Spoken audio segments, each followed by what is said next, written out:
I say this as a Holocaust survivor, that the genocide in Gaza is not happening in my name and in our name. The way that the Israeli government is using the memory of the Holocaust in order to justify what they are doing to the Gazans is a complete insult to the memory of the Holocaust. It's an outrage. When I saw the Israeli ambassador to the United Nations putting on a yellow star, or stomach turning, somebody who had to wear a yellow star like myself and my entire family, I'm insulted by that. What distinguishes the Jewish Holocaust is its industrial scale and industrial methods being applied. And what has been happening to Gaza is similar in that the scale of the bombing and the indiscriminate nature of the bombing, the complete lack of care about children and women being the majority of the victims,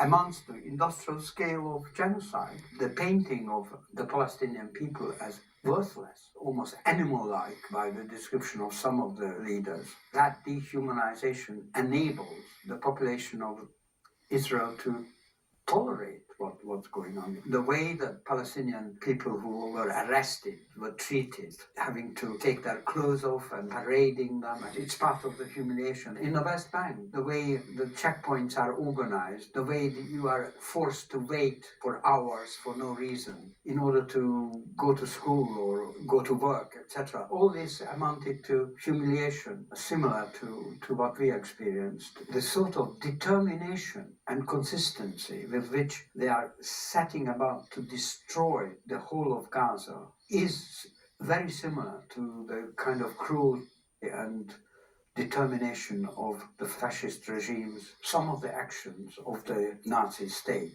in dehumanizing and completely cruel large-scale killings, etc. If it is repeated, I don't see why you couldn't make the parallel. It can only be helpful in understanding what's going on to make the parallel. I don't think there should be any taboo against that. I think I particularly find painful to see the children, because I remember after the war, we played in the ruins like they do now, but particularly their losses, to suddenly lose parents and siblings and so on.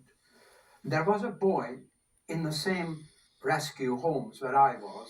He was traveling on a tram with his parents. This boy moved to the front to stand behind the tram driver because he was interested in how he was working the levers and so on. At the next stop, an Arrow Cross raiding party came on and asked for papers, and the parents were identified as Jews and arrested straight away. The son was separated at the front, and they had to make an immediate decision whether to say something to him and involve him or let him perhaps escape the net. And that's what they decided. So they were taken down from the tram and sent to Auschwitz.